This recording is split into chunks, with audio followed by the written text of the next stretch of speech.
welcome back everyone to the OPL. My name is Julian Pavchenko. Joining with me still is Christopher Papa Smithy Smith. And what a marathon of a last game you just endured. You can see the impact the Cinder Hulk adaptation to that game has. Very long game, very long tank battles. And you have to say, it's one thing actually the OPL was fast to cotton on to. Sion as a super tank, nobody else can hold a candle to him. Did so much work in the front line. But we have to talk about the MVP.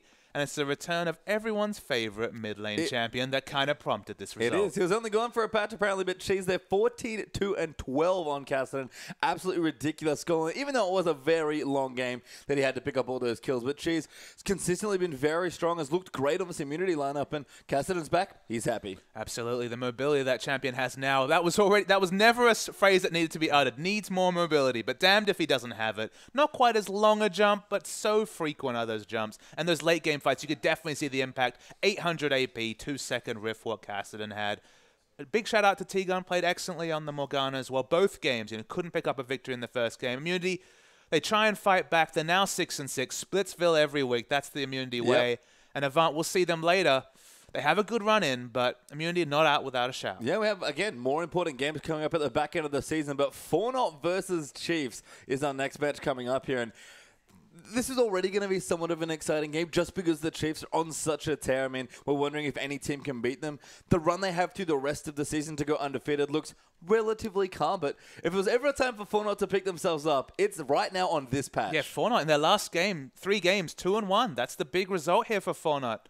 And they're in with a shot against the Chiefs. You didn't expect to be saying that, but they needed to show something big in the first game, and they did. It could have actually been more one-sided against Immunity than the result implied by the end. But the Chiefs need to look out. This is definitely a bit of a trap game for them. They're 10-0. They're looking confidently. They're probably looking past Fornot, you'd have to think. But after that first result, they need to have their eyes firmly on their current opponent because Fornot, they show they can pick some off-meta stuff, but they can finally, at the business end of this season, start to execute on some of those off-meta picks. Yeah, and they look, a lot more comfortable, just a lot more together, kind of in their qualifying form almost. And yeah, it's at the end of the season, maybe not the best time to pick yourself up, but looking great so far. And if there's ever a jungler that's happy to have Amu Sejuani back in the metagame, it's Naya. It's not Spooks, you'd have to say. Spooks has always been about those combative junglers, loves the Lee Sin, not really known for his tank junglers. Maybe Skarner once upon a time. Skarner might be back. We still don't know. We're still learning about 5.5 game on game. So far, we know Cassidy's pretty good. Bammy Cinder in the jungle. Getting that Cinder Hulk can be good. But there's much more to be learned. And what will Swiffer play? Of course, our current MVP leader on this 5.5 patch. Yeah, lots of questions here, but we are starting the draft, so we'll start to answer some of them for you. Fauna on the blue side, up against the Chiefs here over on the red. Morgana, LeBlanc, and Sion, 3 very smart bans there for Fauna.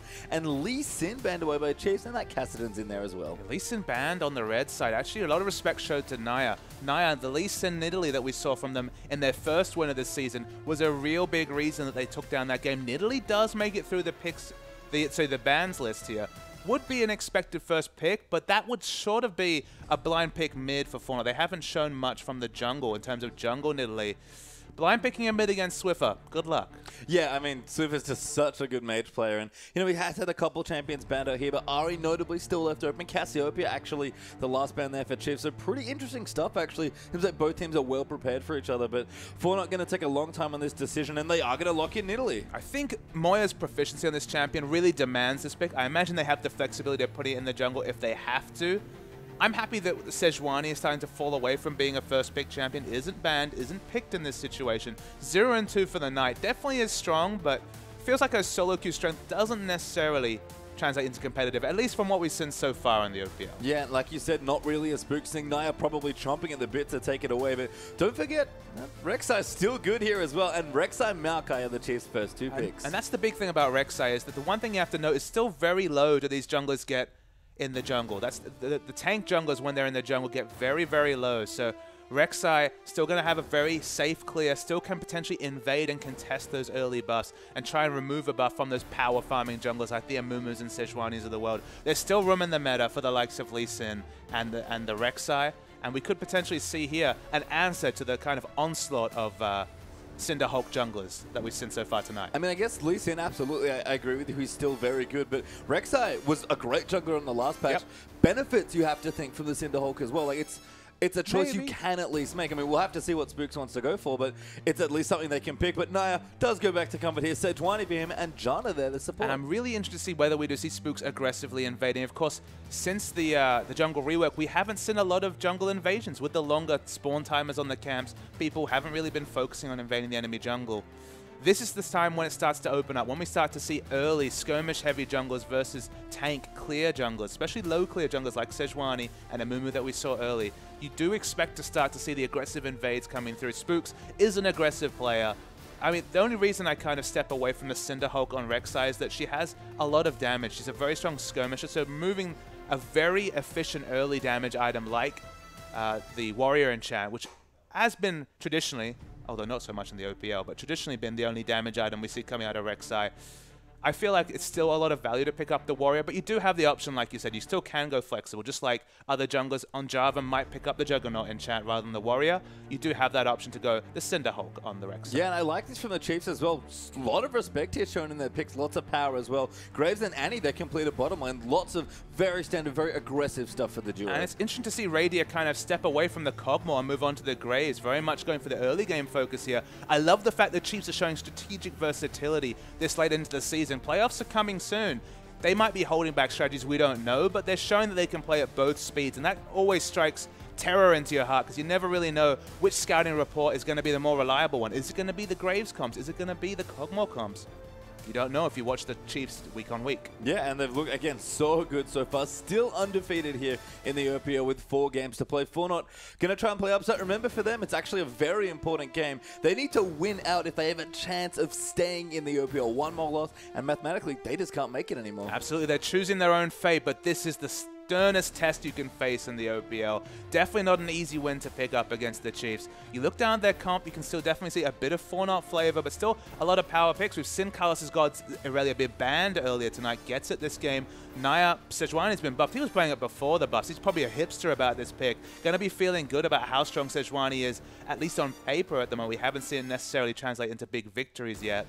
There's a lot of power picks across the board from Fortnite, but the mid game's on from Chiefs, and look at this lock-in against Nidalee. It's going to be the Twisted Fate mid. Swiffer loves it when this champion fits the meta, and in this matchup against Nidalee, it's not bad. Yeah, last pick TF here for the Chiefs. Of course, Ezreal and Aurelia, like you mentioned, round out the Fortnite lineup. So Ezreal against Graves, kind of interesting AD carry matchup, but Twisted Fate here for Swiffer. I like that you already mentioned that, you know, we want to see a bit more invades, a bit more skirmishes against the tank-heavier junglers that want to farm up. What better mid laner to have than TF? I mean, you could just go in simple and say double global, so a lot of globals coming through from Chiefs, but as you mentioned, the thing about Destiny especially is it empowers your jungler to play aggressively.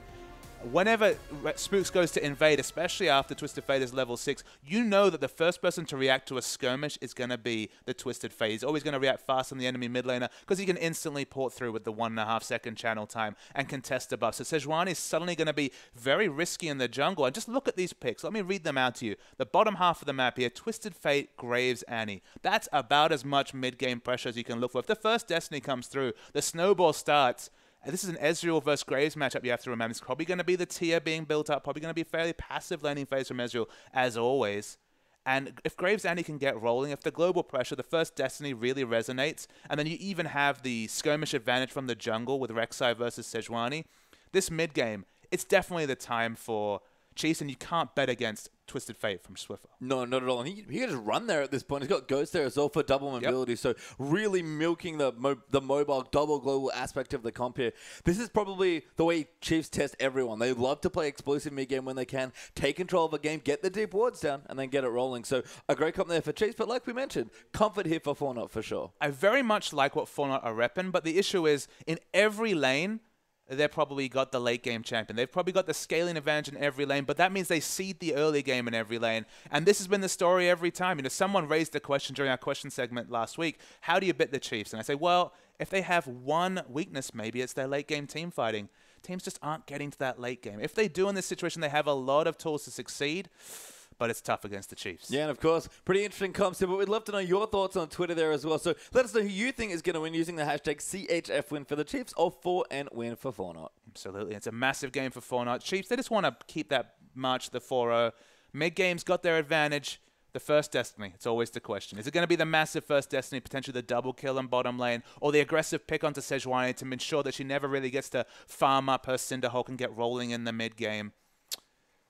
It's an interesting matchup, specifically because Twisted Fate in the late game, he has wave clear, but especially in terms of sieging, you'd always give the advantage to Nidalee in those spears. Yeah, I mean, it's interesting where we look at tank junglers. I think Nidalee actually covers for someone like Sejuani quite well, because you want a good skirmisher. If someone's going to invade you, you want to move the closest laner, and that's almost always your mid laner. So Nidalee in that situation is quite good. But like you mentioned, that first ultimate, that level 6 for TF, is just the difference maker in every lane. Because if Fortnite do want to try and outscale in every lane, they're going to kind of get run around the map by the Chiefs. Well, that's why the Destiny is so critical, is that if that first engage goes in the advantage of the champion with the earlier power spikes tend to snowball, whether it's going to be an earlier Righteous Glory for Maokai or just Graves Annie starting to zone Ezreal Janna in the bottom lane. There's just not a lot of presence in any of the lanes, and this is the combination I worry about for Fortnite. Low presence lanes and then a kind of a jungler that really provokes invades from the enemy jungler. You just worry that there might be that situation 15, 16 minutes into the game where going for Raptors is a contest from the enemy team, where they just have no safe place to farm, and then the late game just never comes. Yeah, definitely look for aggressive wards for the Chiefs as well. That's been the hallmark of their playstyle for the last few years almost, it feels like, as a team. You know, get aggressive early, start snowballing your lanes, ward the enemy jungle, and never let them out of their half of the map. And that's what you have to expect. They've got all those advantages innately in the comp. If they execute on their win conditions, the Chiefs definitely are in a great position to succeed. At least their team is cohesive. Every champion, as we mentioned, has an earlier power spike. So a lot's going to be on Spooks and Swiffer. They've got very comfortable, very well-ridden shoulders. They've been around the block. They've done this a lot of times. They're 10-0. There's no reason to suggest they won't. But Fortnite are on a really nice wave of momentum. No Nami, unfortunately, to complete the metaphor. But definitely on a great wave of momentum. There's a potential for them. And there is a late game that looks good for them. They just have to get there 5,000 gold or less behind. If they're ahead, it's going to be wonderful. If they're 5,000 gold behind, very much passable. Any more, it's going to be a problem. And again, like, sort of been the factor in a lot of the wins here for Fortnite. Expect the jungler to really go off, even though he's on Sejuani, which is, you know, a bit more of a level 6 oriented jungle champion.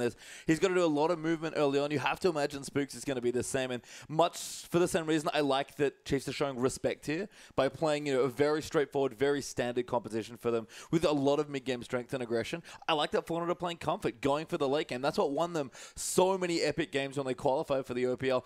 Haven't had as much luck here so far, but again, if there's ever a time for Fortnite to really go big, it's here against the Chiefs. And there's a kind of a crazy thing to consider is that, okay, we will have a pause at the start of the game, so a little bit more time to spitball. One thing I want to talk about is in the mid lane. There might actually be an advantage in terms of a mid lane skirmish for Nidalee Sejuani over the Twisted Fate Rek'Sai, because Twisted Fate's all about impacting other lanes, all about porting in terms of his like straight 1v1 damage, not going to do a high amount of damage. If the Glacial Prison, like basically if Sejuani gets through a jungle phase, isn't invaded, does just fine, gets, you know, 7-minute, 8-minute level 6. If the Glacial Prison is comboed with a max range spear, there is a lot of kill potential coming through from Nidalee. We've seen in the LPL, we actually saw the same exact matchup, and Nidalee was able to get solo kills on the Twisted Fate. Glacial Prison, it's pretty easy to hit a spell when someone's snared and spot for 1.5 seconds. There actually is significant kill pressure on Swiffer, and he's going for the team fight summon. He's going for Ghost Flash. You can still, of course, Ghost away from the ult, Flash away from the Glacial Prison, but he doesn't have the cleanse available, so he is very killable in the mid lane. And maybe that's a point you can snowball on. If he fails the first Destiny, or if the first game from Sejuani comes from earlier than he can clear the lane, there is the potential for Twisted Fate to lose relevancy in this game. Yeah, and that's always the worry, I feel like, when you play a champion like Twisted Fate, is that, like you said, great at ganking other lanes, very bad when you get ganked. And if he gets pushed in especially, Swiffer's going to start running out of options unless Spooks comes to help him. So they've got very self-sufficient lanes in the top. Maokai's pretty much just going to be a watch in almost any matchup. Although, Carl Cisco does have a lot of play there. I think that's the one lane early where Fortnite might be able to expect to find some sort of an edge. But bottom lane, that's all Chiefs there. It's almost the most aggressive Graves-based lane you can play. Maybe Blitzcrank. I mean, Ezreal Janna's not going to win a 2v2 lane. I mean, barring some amazing outplay or a jungle gank, which... It's a jungle Sejuani, so we're not really expecting. Maybe he can throw everyone off. They could start with the red buff, get a quick level 2, then level 2 gank bottom. Maybe there's a potential there, but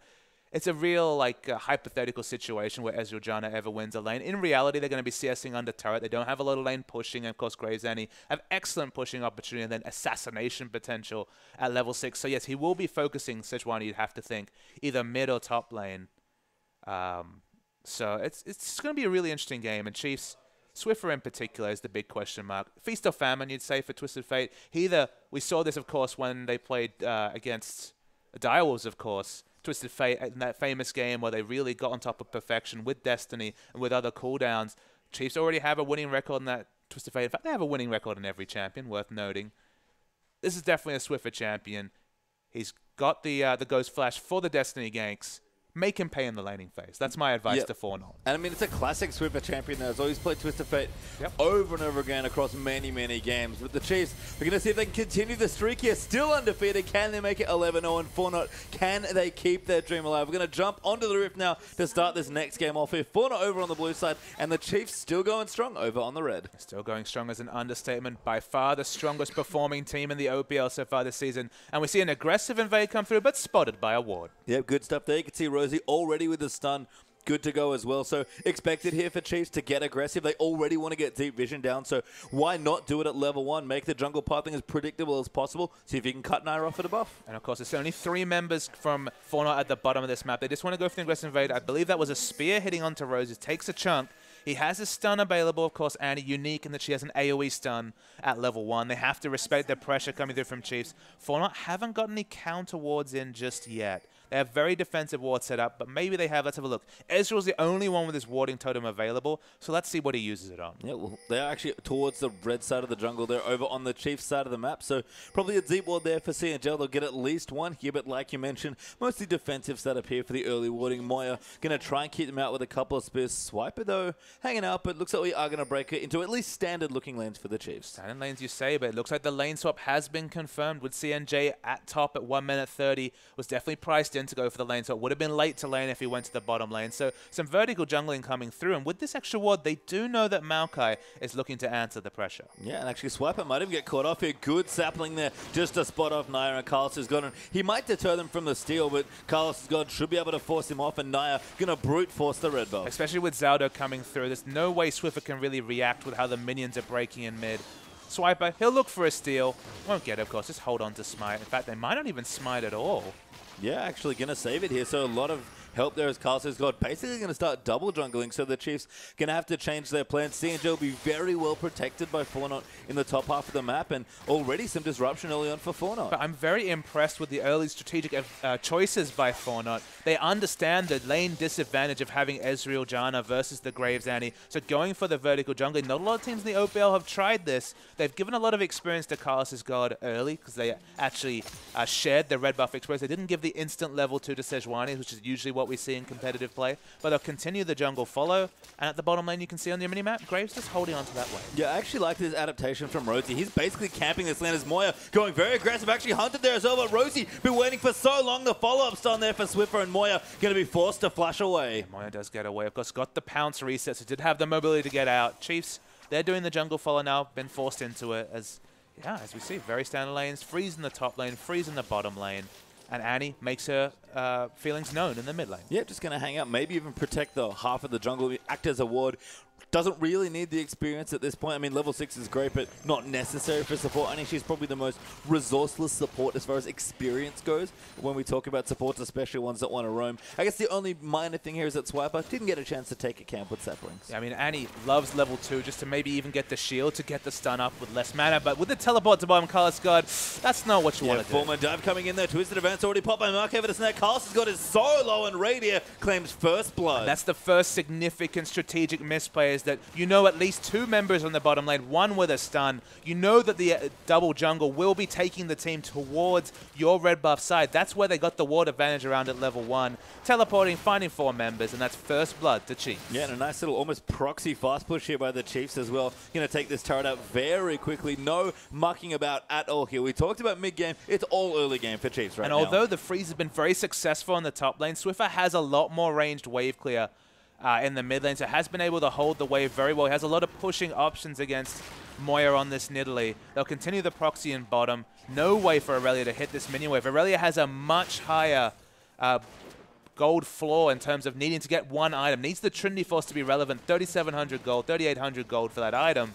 looking far away when you're at 5 CS with no turret. I mean, you want to talk about strict early game advantages here. Swiper, like you mentioned, double Dawn's already done, so pretty comfortable there, even in the top with an experience disadvantage. And Rosie got level 2 off that gank, so everything went right at that for that first early 4-man tower down. And Maokai's been indirectly buffed with Righteous Glory getting a significant buff. Rod of Ages Maokai is almost a thing of the past, definitely a lot rarer than it was before. Chiefs are also going to look to pick up a dragon, as you can see on the mini-map. Fortnite know what's happening, but they don't really have any way to deter it. No, and Swiper even broke the freeze on the top side as well, pushing that in towards CNJ. So over towards the dragon. Seems like on the minimap, Chiefs are going to be able to take that away. Do get the first one, though, as Lee Sin might have caught something. So that's Twisted Fate here as Moya going in. Actually did get the kill into Rek'Sai. Radiant, though, going to move around as well. Then Naya moving in, but Radiant flashes out there, and Naya now chasing in. Zaldo is so low there and has absolutely no health at all. Radiant, though, will go down. It looks like Zaldo actually going to get that kill. Still alive, but Swiffer going to get donated the double. Now Rosie going to chase in as Carlos has got down here as well, but that might mean Rosie's actually in a bit of trouble. Not a whole lot of mana, chugging away at a mana pot actually, but saving the stun there, gets the 2-man and walks safely under the turret. So that was a good trade for Chiefs, but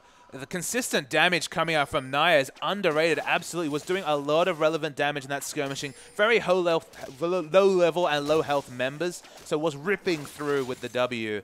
But the other person being ignored is Swiffer, 2-0 already, and look at the CS advantage. 48, 49 CS, 50 now against the 20. Yeah, 30 up there for Swift in the mid lane as he goes back for his first purchase with a whole bundle of gold. You have to think Spook's even going aggressive with his build. You mentioned damage items there for junglers. It is not, it might be Warrior, but it's not Chilling Smite. It's Skirmisher Saber. I'm not even going to ask you about the Skirmisher Saber, but a Marilla Nomicon and a Biscuit picked up by Swiffer. That is an item at 6 minutes if there ever was one. Yeah, nice item and a tasty snack there for Swift Rizzle. Side waddle on back there to the mid side of the map. CNJ actually has to be a bit careful. Swiper, Radiant, and Rosie all up top here with Spooks waiting in the wings as well. So potential gank going to come through, and Chiefs know what they want. They proxied a turret already to get the first one. They're going to fast push the top one as well. And usually we focus on the first Destiny, but with Destiny on 20% less cooldown, you can afford to make a mistake. You can afford to use it defensively due to the big item pickup. And as you mentioned, Chiefs pushing aggressively. And what's an Ezreal to do? Hasn't even shopped. It's BF Sword Graves versus an Ezreal sitting on 1,600 gold. The tier's going to be delayed. The Mana Moon's going to be delayed. Maybe he might even have to opt straight into a Trinity Force to hope to ever hold a candle to what Radiant will be doing in the mid game. Yeah, you can see Swiffer sort of coasting towards the left there as well, looking maybe to dive in the top side. That's the scariest thing. In fact, he's already Destiny. Going to go down towards the bottom side of the map here, diving on the cast. He's got Swiper's going to lock him up. Stun going to come through there as well. Damage is unbelievable at the early levels on Twisted Fate. A third kill now. Twisted Fate is already well underway in terms of snowballing. Has so much gold, 1,400 gold over his laning opponent Nidalee. Nidalee doesn't have a lot of counter wave push, even with the ability to have Cougar form at level 1. Has a bit of wave clear, but just nothing to compare to Twisted Fate, especially when he has a ridiculous amount of ability power for 7 minutes into the game. Yeah, the early Marilla Nomicon is not a joke here. Very accelerated early items here for Chief Swiffer, and that's an understatement of this. We're going to keep clearing. Does actually eat a spear, but he's going to back off home potentially, or just eat his biscuit that he saved. I mean, Twisted Fate is very brittle. 30 matches, he might be dead. Yeah, Moya jumping in there, has to find the stun kill. We'll get in there. A great flash out from the pout. Spooks comes in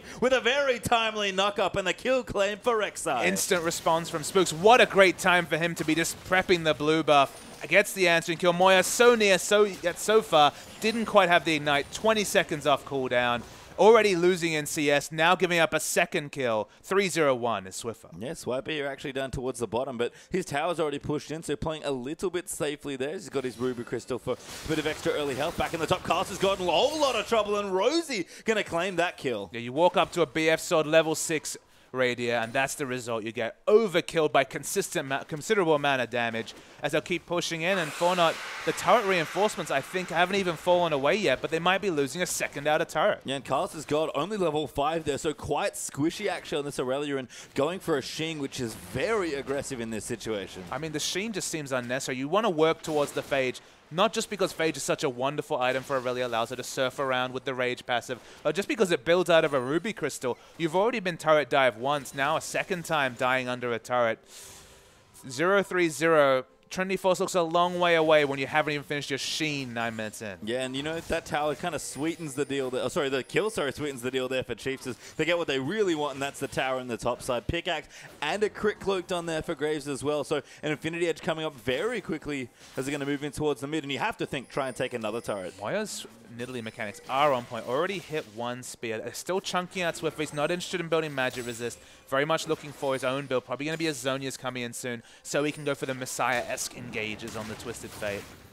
And, I mean, the item timings are just below par across the board for Fauna, although the Sorcerer's Shoes, I like that adaptation from Nidalee, just to give her a bit of lane pressure. If she hits a spear, at least Swiffer will be lower health and won't be able to overextend as easily, as it looks like the third outer turret might be coming down at 10 minutes. Yeah, Graves moving in. Naya is going to pop into defend, but Spook's actually going to find a dive here maybe on Moya. Naya, though, could get caught out. A good 3-man ulti, though, from Sejuani. Might keep them safe. The ulti from Ezreal is on. Spooks gets locked up, and Naya going to claim that next kill, but diving that collateral damage almost kills Zaldo as well, and will take out the jungler. The collateral damage, it's so much damage, so close to Infinity Edge, but Chiefs will continue the push. Radius still very healthy. Moya does have a spear, and this should be enough to at least force Chiefs away from their third outer turret. Yeah, Rady has to back off. The sniper poke is coming up from both Ezreal and Nidalee, so Fortnite will counter push out. Aurelia, some much needed free time in the top side of the map to farm up here, but the gold lead already 4,000 gold ahead for Chiefs, and Fortnite want to push in, but they can't. So,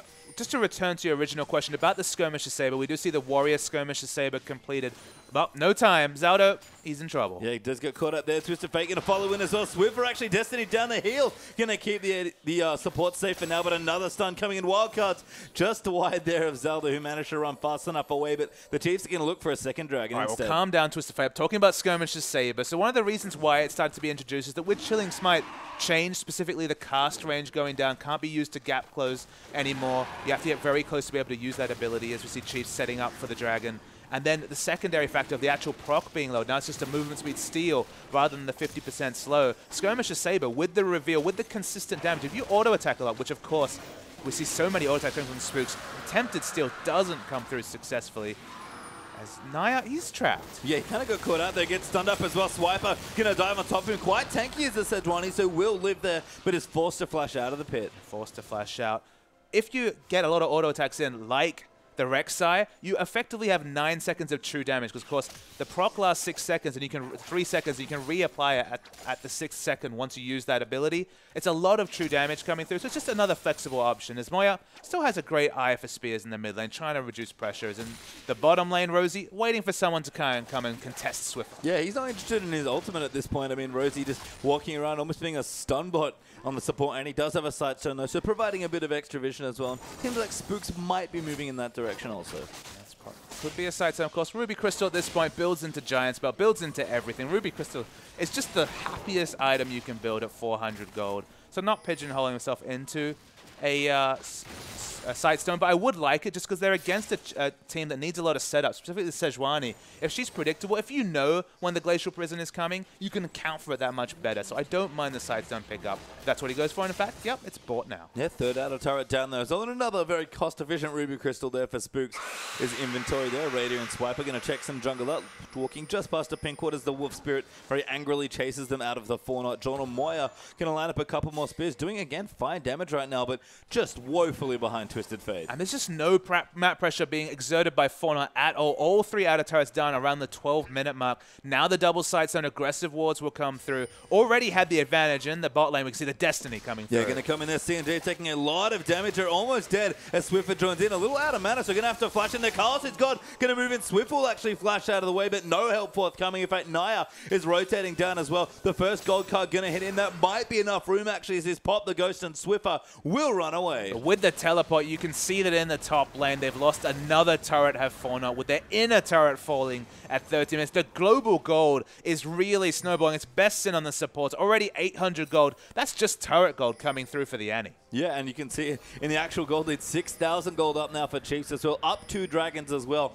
and just everything they could want. We talked about it already. Strong mid-game comp here for the Chiefs, and their mid-game's gone quite well. But I mean, it was a strong mid-game comp against a team that needs to scale up, which is already a significant problem for Fauna. We talked about them losing the minimum. 4 outer turrets at 14 minutes is definitely not the minimum, and it's just looking like this game will be played around the power spikes. Will we ever see a Mirror Mana transformation? Will we ever see a Trinity Force from either of the AD carries? They're both looking like they're unlikely at this point as Chiefs. They have a lot of early game power. Infinity Edge, and another 1,000 gold ready for the Graves. You see the Distortion Boot mobility is already completed for Rosie. Swiffer working towards the Zhonyas as we predicted, just for the engage. Righteous Glory probably coming through from Maokai very soon. All these mid-game items for these mid-game champions. That's not good for Fortnite. No, not at all here. And I actually love the distortion specifically on Swiffer there as well. Such an aggressive item choice to enable your summoner spells. And we already talked about it. He's not going to go for cooldown boots for, the kind of max ulti build that we do see sometimes with the Morellonomicon. Swiffer interested in doing damage when he comes into gank and just wants to be more mobile and more flexible. I mean, at this point, with all the outer turrets down, you don't need to have the CDR, but the Destiny's not even going to be that necessary. I think we'll see quite a lot of just, walking into the enemy jungle and finding picks with the gold card. They have a lot of CC options between Annie and Twisted Fate.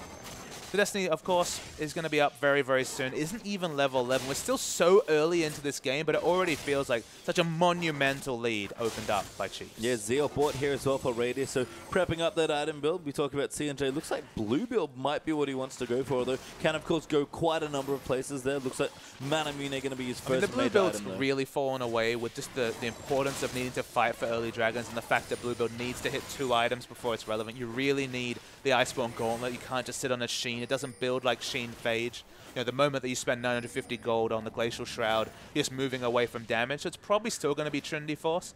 In this situation, I wouldn't mind blue build, but given you're already behind, it's not a luxury you can really opt into. No, his Chief's going to actually hide in the brush there. Swift clearing out some waves in the top side, does have his ultimate back ready to go, so can get back down towards the Dragon if needed fairly swiftly, and Dragon back in a minute 25, so Chiefs again setting up, just need a bit more aggressive vision. Yeah, this needs to move their vision forward, specifically Pink Wars. I don't see any Pink Wars, but the Destiny. Very aggressive. They're actually onto Moya. Spooks are going to flash and knock him off with the Umbaro. Good ulti there from Naya. Might get Spooks away there, but Minions in the way there for that next spear. Wildcard's doing a lot of poke actually to C&J as he joins in, but no kill forthcoming. Swiffer going to prep another card, and all this time, Radiant got some free time in the bottom lane. Just need to start shopping and getting some Pink Wards. One down on the map from Rosie around, as you can see on the map, just there.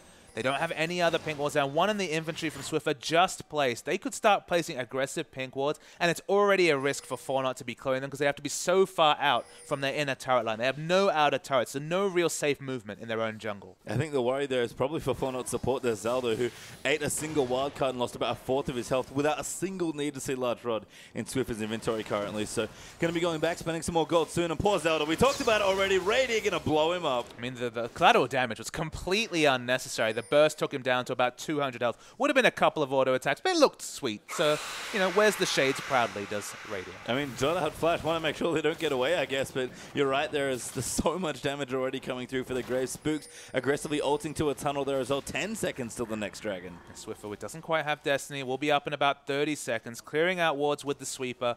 3 sweepers already up, and then the warding totem from top lane. I feel like this will be the new standard, is the warding totem from top lane. If you're ever looking to split push, even as a Maokai, having the extra wards is just helpful for your team. Chiefs start the third Dragon, very early third Dragon. Spotted out. Naya, who wants to go for the steal. Not sure if it's worth it, but we'll wait and see. Doesn't have vision now, and unfortunately went to put a green ward down and missed the pit by a couple pixels. So had to throw the pink in. Chiefs happily swooped it up, and there's their third Dragon. I mean, that's another win condition showing up, is a potential 29-minute 5th Dragon. They already have 3 at 17 minutes into the game. Fortnite need to start contesting, but they just don't have the item timings to do it. Aegis had to be built from the jungle just to try and deal with some of Swiffer's damage and Maokai's base damages. So it's doing double duty, and Annie, of course, doing a lot of magic burst early. So I don't mind the Aegis pickup. Trinity Force is completed on Aurelia. Ezreal's just really far behind compared to Radia, though. Radia, though, is actually having a bit of trouble clearing out the rest of Fortnite. Everyone here, and they will actually get a mid-tower. Radia has to back away, doesn't want to get dove, but Swiffer going to look for the re-engage here again. Hasn't been able to finish the next major item. Multi there coming to Radia, gets very low and goes down. Tikas's has got Rosie going to be the next to fall there as well. There's the double kill actually for Aurelia, but in the back, Moya able to kill Swiffer. Way too aggressive on the Destiny, and Fortnite get 3 free kills. In fact, make it 4. Swiper's dead as well. That was a massive miss-execute coming out from Fortnite. Specifically, we saw the Twisted Fate ult going in, trying to corral Nidalee out of the fight, but it just opened up the dive onto Radia. Died instantly. So much of the team's damage is focused onto Radia. They did not need to execute in that way. They weren't respecting the power spike coming through from both the Aegis, the defensive power spike, but more importantly, the Trinity Force on Carlos' guard. And out of nowhere, picks up 2 kills, another 1,000 gold to work towards a tank item. That was unnecessary from the Chiefs, and also uncharacteristic from what has previously been very measured play. Yeah, big misstep there, and the gold lead, which was about 6K up before it Chiefs hit its peak here in this game, is back down to, what, 2,500 or so? Maybe even less than that here. Fortnite caught up so much in gold from all those kills, and they're going to go back and spend some well-earned cash. I mean, the aggressive Destiny vision came through, but there was no need to act on it. They didn't have the Zhonyas. Just been completed the needlessly large rod now is Swiffer. So many kill bounties coming on. Of course, they were also higher level from taking all those global objectives. Donating over experience as well, just completely unnecessary. And that was a forced engage for a 0-4 trade. And interestingly, CNJ is going to go blue build here. So decent timing, thanks for some of the extra cash. Able to pick up his Iceborne Golem and the Mana Mune quite quickly here. Not too sure about the big Steady, what might have liked it in the situation, and I guess thanks to a bit of a misstep there for Chiefs, actually has it quite quickly. I mean, they have a lot of melee champions that are trying to gap close in, and then of course Swiffer also has the Ghost for a potential very aggressive Ghost gold card. So I don't mind the build coming through, but the item timings are a bit slow, and it feels like they'll be low on damage. There is a lot of damage coming out from Aurelia, especially now. And if the Trinity... See, the thing about blue build is that you're slow to get to those 2 items, but your 2-item power spike is pretty good. And if you just get a Last Whisper, you're pretty damage ready. But CNJ's been found in the bottom lane. Yeah, not quite enough damage yet. He's actually going to force the flash Swiffer. Going to use the ulti, and now Tower Dive with it as well. Gold card to the face. Ulti gets cancelled, and Swiffer walks out with a very cool 1v1. Yeah, Swiffer goes for the very aggressive 1v1. This is always how he plays Twisted Fate. He loves the aggressive invades. Says his favorite champion was always Messiah, and doing his best impression at this point is homage to Messiah with excellent Twisted Fate play. Yeah, he's going to maybe steal away the Krogs as well. We'll red card them away as Naya comes in to check his own jungle out, but Swiffer already stolen away the camp. Naya says, hey, that's mine, and does smite it away from him. So Swiffer should be done with his on his house. Quite a lot of gold banked up, actually, and the Chiefs playing a little bit carefully now after that misstep before. Yeah, it's time to clear vision. They still haven't got the aggressive pink wards we're talking about. Pink wards seem to be what slipped through the inventory. They have a lot of extra damage, but in terms of pink wards, haven't got them placed to get the aggressive vision that their early play really seemed to garner. Yeah, it looks like Scuttle Crab going to get killed there as well. Give Chiefs a bit of vision around the Baron that spawned a minute and a half ago. But 4th Dragon coming up soon. You mentioned that 5th Dragon coming at the sub 30-minute mark here for the Chiefs. Have a monopoly on that. That's the big, I guess, tangible advantage they have other than quite a large gold lead, even though they did give some of that back here. The Zon is now done for Swiffer. Even an amplifying tome for probably a quick Void Staff. Righteous Gory done for Swiper, plus an extra Glacial Shroud. Things coming up Chiefs now. Absolutely. A lot of mid-game items coming in, but still have to respect the Trinity Force and now Giant Spell coming through from Carlos' God. All of the tankiness afforded by the overly aggressive Teamfight Force coming through from Swiffer and the Chiefs. The Locket is complete. There is still a margin for error, especially if they can start the fight with a couple of Nidalee Spears. But you can see the push in mid lane is very good. There's 3 members of Fortnite in the bottom lane, so they're trying to answer this Chiefs with a very aggressive push. Yeah, but Raider has plenty of damage already on the Graves. Quick draw means he takes down turrets very quickly there with his increased attack speed. So he'll walk in, take it up, but we actually have a counter push there for Fortnite. Rek'Sai going to ult him maybe towards the top side. Swift is up there as well, it looks like, and he's going to walk in. He's hasn't actually used the ulti, but he's going to run and try and wave clear. Actually just has to poke them off, and Fortnite successfully get the tier 2 turret. Fortnite will not be able to run away from this engage. Swiffer is looking for his options, takes some Nidalee poke. Here's the initiate. I don't know about some Nidalee poke. He actually drops a half health there as Swiffer going to come in, eats another spear to the face and almost dies. Ulti there from Naya coming in, but too much damage there as Spooks gets the first kill. Naya going to be the second now as well. The rest of the Chiefs in to reinforce. Swiffer though has to be careful. Pops his on his, but goes down to Zaldo. Assassinated by the support Janna. That's embarrassing for Twisted Fate. They do win the fight quite strongly, and CNJ, he has the blue build, so he is able to get away. Yeah, going to cut himself away there, but Moya, crucially, I guess, for Chiefs, did not have the Rabadon's finish, now has it completed. So those 2 spears that almost 2-shot Swiffer would have 2-shotted him in that case. I also feel like it was a strategic misplay coming through from the Chiefs. Remember who was split pushing the bottom? It was Ezreal, it was Moya, and then another member. That's a lot of their potential wave clear gone. I feel like the Chiefs could have just pushed mid and taken an inhibitor turret, been happy with the trade they were going for. They got greedy, went for the fight. Swiffer was already towards that area, but of course could have just Destinied mid and gone for the aggressive push. You trade 2 turrets for an inhibitor any day of the week. They went greedy for the kills. Ended up with a fairly even trade. Ooh, they're going to get their 4th Dragon, though, it looks like, although Moya is in the area along with Zaldo, I believe. Naya pulling up there a bit, but almost there with Sejuani as well, so they are going to dive in onto this Dragon. It might be a 50-50 situation, especially if a Spear will land for Nidalee, which might even tip the scales, but they are going to go for the Dragon. Should be able to get it. Naya, they're coming in, but the Dragon does get taken away. Carlos' God going to dive into the back now as well. Pop the ulti onto Spooks, who looks to be be very dead at this point and does go down there to the Aurelia. Naya going to chase in. No ulti up yet. It's a couple seconds off cooldown here, but Sejuani going to keep getting aggressive. Swiper a little slow there on the Maokai. Going to have to walk away with just his brown boots. Forced to flash out. Good stun from Rosie. Keeps Naya away, but Fortnite might start a siege now. And the lack of Glacial Prison was so significant because they wanted and really fished for the extra engage. But they really committed to a fight because they did not try and bring the wave up with them. The wave is actually caught very much close to where their outer turret would have been, so that stops any sort of siege potential in a 5v4 situation. Of course, with the global ultimate, Spooks can rejoin his team almost instantly. And it's only a pick for Fortnite. No objective managed to be gotten from that pick. And you can see Raydir got his Phantom Nenter done now as well. So in short range, especially with his E-popped, does quite a lot of damage in close range here. Kind of what you expect from Graves here. And, you know, most people look at Graves, think aggressive laner, think short range carry, but he does so much damage if he's kind of right in melee range with his shotgun. And that's why I like champions like Rumble, who fight in short range. They have a very long range ult. Collateral damage has a massive AoE, so it does give him some long range burst potential. And when you got a mid-game comp with a mid-game AD carry who has AoE burst, it still fits the situation very well. Lanes well, team fights in the mid-game especially well. And in the late game, if you have a strong enough tank wall, you can use that quick draw aggressively, and it's a massive steroid. So I think Graves is underrated in a lot of ways. But look, he's been seeing a lot of play, so he's finally coming into the meta in his own way in recent patches. And Raydir playing him very, very well. I think I'm just maybe worried for poor CNJ here, who if ever has to go into any sort of duel, just isn't going to live in 525 range. I mean, you say that, but he's not going to be dueling. He doesn't have a dueling build. It's no Trinity Force being completed. It's going to be the Last Whisper. It's a very early 3-item power spike, and it'll probably match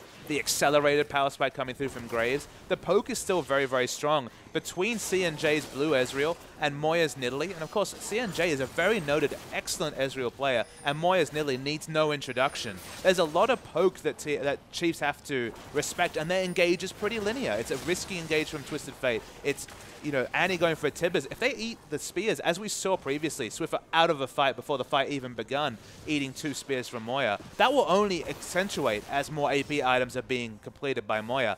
There is windows for Fortnite to win this game, but Twisted Fate split push in the bottom lane, they don't really have an answer to that. Yeah, and I like this choice by Swiffer a lot. It's not a Void stuff that he wants with the Amplifying Tome. It's actually a Sheen that's already been completed, so a very snowbally-esque split pushing based Lich Bane coming through here for Twisted Fate. Does get the first turret there in the bottom side of the map. Fortnite have already returned, but Chiefs have swung around back to Baron. A lot of members committed to recalling, and now they have complete position on Baron, looking for any blue wards. The closest one is just behind this cove.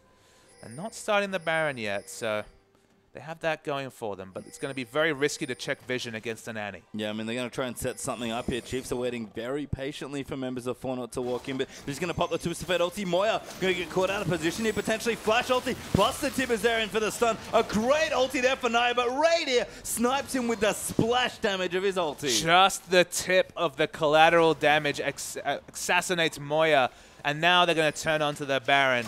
I feel like Fortnite have to contest, but man, it's very risky walking into all the lockdown CC from the Chiefs. Tibbers might actually want to start tanking a spear or two here, but instead getting onto the Baron for a bit of damage. Chiefs are going to pull off there and going on to Naya. CNJ quite aggressive. Raydir getting assassinated almost by Caster's God, but Spooks and Swiper are around the back. Raydir now dishing out the damage to that Aurelia. A good ulti almost keeps her alive. Swiper gets low and goes down there to CNJ, but Naya going to get locked up. Very tanky though. And now CNJ going to go and go Superman mode and gets a double kill. Can he find more here onto Spooks? He already killed Raydir, and he does go in for the triple. We'll get it there onto Rek'Sai. Fortnite and CNJ's Ezreal defend well. Not even a 3-item Ezreal, but importantly, the Miramana was completed. They're not looking to turn onto the Baron. They want more kills. And Rosie probably going to be chased down by CNJ. Does have a stun, but CNJ coming in. So much gap close. The stun will come in. Naya going to move in for the damage, denying the quadra to CNJ, but they'll take the kills. They need the gold. It's 4 kills, but Spooks will be able to ult back to this Baron. He does have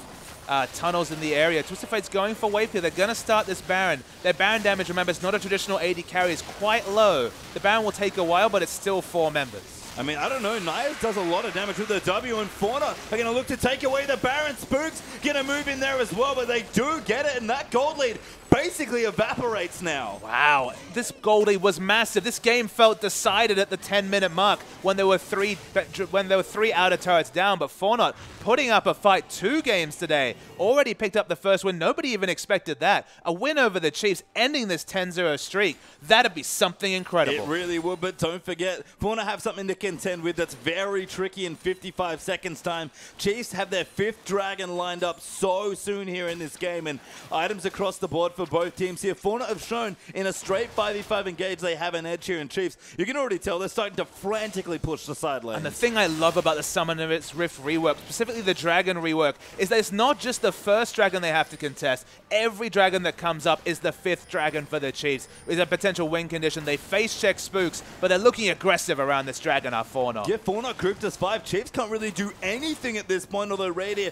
does have his last wisp, but it's so dangerous to fight. towards the side, isn't been spotted by a ward. She really wants to engage. No flash available, though. I mean, they have to find such a great flank, and Talisman and Mikhail's are already available for Zaldo, so I'm not too sure the Chiefs want to pick a 5v5. Fornot might get their first dragon. Okay, so far they look like they're not going to be engaging. They could just pop the Destiny and get an idea of positioning from Twisted Fate, but it should be the first dragon. How important is the first dragon going to be at 30 minutes? We talk about the value of the first dragon for a turret, probably slightly in the advantage of a turret. But when you pick up the first dragon, 6% stats when you got Death Cap, Morellonomicon, and an Amp Tome completed on Nidalee is a significant thing. Yeah, their first dragon and Baron Buff Swiper might have been caught out. The first spin missed, he fails, he's flashed into the wall, forced a Twisted Advance on top of the team. It'll take him a while to die, but he will die. Yeah, and he's not a solo frontline, he has Spooks as well, but a massive frontline tank is gone, and so much poke on the Fornot side. It's going to have to be a crazy 5v4 engage, you'd have to think, unless CNJ gives away his life. So aggressive, almost gets the kill. And Mikhail's going to save him for a little while longer, but Spooks finally picks him up. Swiffer, though, getting chased back down, but there's not enough damage. Next spear will miss that. Would have killed Swiffer. Great Zonya's going to keep him safe, but Cast has got real deep in the backline. Swiffer goes down to Moya as Naya is diving into the base. Fornot might still be doing it here. They're going to look for a tower dive, maybe onto Rosie. Cast has got, gets ignited, but there's so much damage here in the Chiefs. They're dying under their own structures now. Spooks is pretty tanky, but Fornot have broken the base. We're so close to an unbelievable win here for Fornot. They're going to take this inhibitor, probably have to back away, but one more successful team fight, and last might be first. If you had seen the first 10-15 minutes of this game, you would not believe that Fornot are currently 1,000 gold ahead of the Chiefs in this game. We said they need to start picking up. They've got some tough opponents, but this is just insane. And we talked about the late game that might never come. It's getting really, really close now if you're a Chiefs fan. Big item pickups coming through. Frozen Heart is completed from the jungle on Sejuani. Randuins are now working towards a Spirit Visage or a Banshee's Veil is the Aurelia. 3-item Ezreal won't be stronger than he is now. We'll pick up a BF sword, probably towards a Bloodthirster, but it's very, very strong. And Radier, he can only do so much as a 525 range AD carry. I mean, look at the front line here for Fornot. Randuin's done here with the Trinity Force, plus a Cowl and the Merc Treads for Carlos' God. Sejuani is insanely tanky with the Cinderhawk, Frozen Heart, Locket, and even a Sightstone, just for the health at this particular stage of the game. The Chiefs can no longer pick a 5v5, and if they can, it's probably a 5-minute window that they have left. And if they want to win, they have to start out-rotating Fornot. And you definitely need to out-rotate because you cannot match the siege coming through, especially from Moya. AP Nidalee in the late game really deals well with Twisted Fate because you force people into bad engages. You can't sit there and eat spear after spear. You have to, at some point, make the hard initiate, and that's against a Sejuani Aurelia tank frontline. Really, it's a game of inches. If we see the assassination coming onto CNJ at the start of a fight, I think this could be a win for the Chiefs. But he's already very slippery. Low cooldown, of course, on that Arcane Shift. Now picks up blue buff as well. Chiefs, they're looking for a gank push. That's not normally a good sign, but Fornot are rotating 4 members, 5 members top, 4 members. When the Chiefs are potentially going to be able to take down an inhibitor. This is a lot committed to the top lane. They need to kill Carlson's God right now. Raider going to go in damage onto Aurelia. Ulti's popped everywhere, and the Chiefs going to break the base. Instant 4-man recalls left for Fornot, but the Chiefs get what they want. Absolutely. With a Twisted Fate, you can always go for these outplays, but they were well on top of this Chiefs. They recognized that the minion wave was pushing in the bottom lane. Fornot, they were winning the last few team fights, but suddenly, with Twisted Fate especially, maybe there doesn't need to be another big team fight. fight for Chiefs to win. I already said it. Chiefs can't afford big team fights, so a very good rotation to take out the bottom half of the base. Perfect spot to take it as well, leaving the next Baron buff open for them here, but no major buffs available on the map right now. Super Minions still pushing in for the mid as well, so this game just got, I mean, even crazier. I already said insane. I don't know what levels after that, but we're getting there. Well, Insanity continues space time at minimum. Now you're going to have Super Minions pushing in the bottom. Makes it that much harder to contest the Dragon, but of course they have their own Super Minion wave in the mid lane. Eventually, their Super Minion wave will dissipate before Chiefs does. So Fortnite, they're trying to push against the Super Minions. They don't have a lot of ranged wave clear, but they certainly have a great amount of poke, and they're waiting for their minion wave to catch up. If they can siege and take down this inhibitor, that'd be the real big thing for Fortnite. And they're going to start a siege here as well. Moya's Nidalee without a Void Staff, crucially, but still does bucket loads of damage so far. Spooks is going to have to hold tight to that Banshee's Veil because spears start hitting and Chiefs are going to have a lot of trouble. And the one person who cannot afford to take a spear is Swiffer. Has no magic resist, only the armor from Zhonya's. The poke continues from multiple members of Fortnite. The issue with pushing this wave base time is, although they relieve some pressure on their base, the Super Minion's always going to be a lot more durable than the minion waves they're bringing with them. Yeah, they're taking them out relatively quickly here. Actually, good damage from Naya, especially in melee range and C&J. So they're poking back and forth. Moya quite healthy on mana, so that's not going to be a major concern. But the siege can't last too much longer here. Baron up in 40 seconds, a Dragon about a minute 5. But they have the Super Minion wave in mid, so they are slowly poking down this wave. Swiper takes a huge burst of damage.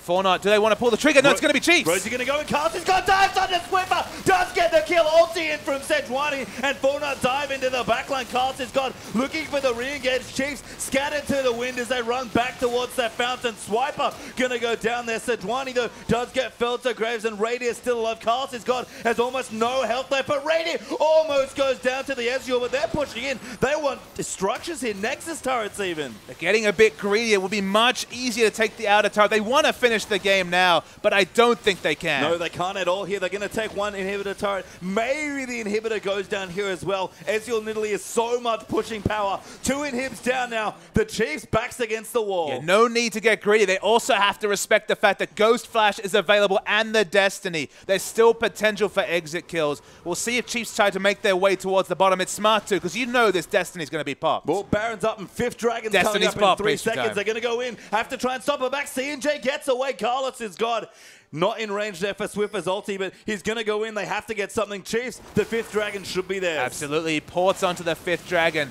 Will that be enough? It's a massive boost of stats, and in fact, it's going to be Carlos's god as well. They spot him with the scrying orb. That's a good kill, though. Swift actually pops his Zhonya's. Now the 5th Dragon goes down there as well. Carlos's god will fall to Swiffer there as well. So the Chiefs on a power play for about 50 seconds. 5v4, sorry. They don't have exact vision on the Baron, but so far it's a 2-man Baron. They're starting it very, very slowly. Will anyone walk through a ward? Do they expect this quite daring 4v5 Baron? They do now. They've warded it at 6,000 health. Spooks checks it. He's got a tunnel available, I think, as well. The ward's going to get cleared out here. Raid is down as well. Remember, this is Chiefs with 5 dragons. And Baron, though, does get low, and Ezreal takes it away. Awkwardly, Smite is still available. It could have been the steal. Doesn't come through. Baron buff recall is going to be important.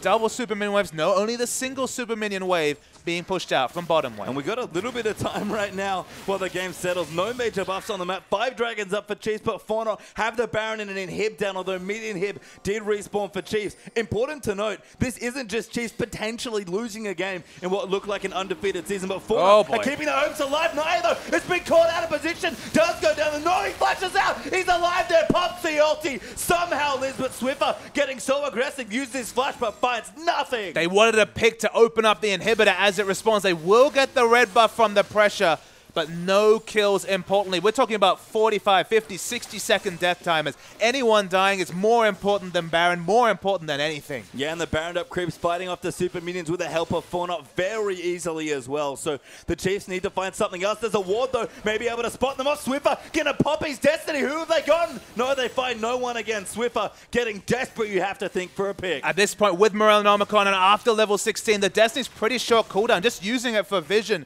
is a very valid target. target. We're so close in this game, Pastry Time. No mid inhibitor down means they don't have a global pushing advantage yet for not, but they've been winning these team fights consistently. I mean, they've just got the better 5v5. That's the only way to put it here. Moya built up now as well. Void Staff is done with something coming up. Probably a Zhonya's you have to think for maybe even more team fight prowess. CNJ as an Essence Reaver of all items. Might even get a BT in there as well for a lot of lifesteal and safety there in his Ezreal build.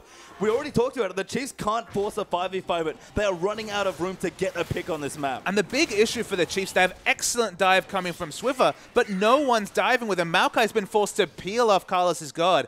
You look down at these items, Nidalee, Ezreal have no tools to deal with a gold card whatsoever. The Mikhails on Janna is one option from the support, but there's no QSS, no real defensive pickups. It should be free reign for the double, triple dives come from Swiper, Spooks, and Swiffer, but they just have to peel away this backline diver in Carlos's guard. So the identity of Chiefs just isn't working cohesively. No, and a bit of Baron buff left here for Fortnite. They're going to start pushing down for that inhib again here, but a flank, maybe attentive for Chiefs. Swiffer's already popped his ulti. They want something here. Rosie looks for a pick, but he gets caught. Going down there to Naya. Now Spooks in the front line, but an ulti there from Janna will reset. Raider in the front line trying to do damage, but he's going to go down to Sejuani. Gets a double kill. Spooks going to be the third to fall as well. Moya takes out Swiffer. Swiper, the only one left alive, but not for long. Is it going to happen? With the ace, you have to think so. Fortnite, they might be beating the Chiefs in this situation, and Pastry Time, they're still in with a chance of playoffs. I mean, again, they win out here, which seemed impossible when we started the night. They'll have a shot at Key staying in the OPL. They can't even make playoffs at this point. Wow. They can just stay in the OPL, but they are fighting hard to do it. The 8th ranked team might take out #1 in Chiefs. They wanted the 14-0 so badly, but that dream is dead. It's a fairy tale, Pastry Time, but if you're Fortnite, fairy tales become reality. Massive victory for this team. And look, if there's a tipping competition this week, I don't know who would have tipped Fortnite over the undefeated Chiefs, but GG well played to Team Fortnite. And so rare for 8th to beat first, but that's exactly what happened here in the OPL. The Chiefs, they continue good form, of course, but at 10-0, they could smell the 14-0. But let's not really dwell on anything, Patreon. They have to play again straight after this game. We don't know how they are after such a crushing defeat to the bottom team. They still need to go in there strong and beat Avant. But we do have a replay to really crown off what was an unbelievable game of League of Legends. So it was just so close right till the end. Look at the gold difference, 700 gold. Just a kill difference between the two teams as we roll this tape for this momentous, massive fight. The big thing was that Rosie went for the assassination on Ezreal. He flashed away, and suddenly he died instantly at the fight. Swiffer's being chased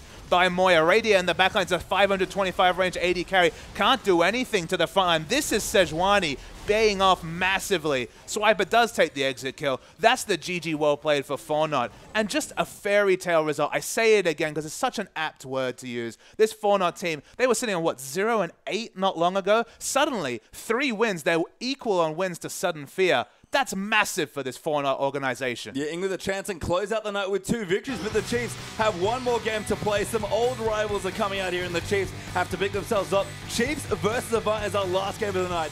Do not miss it.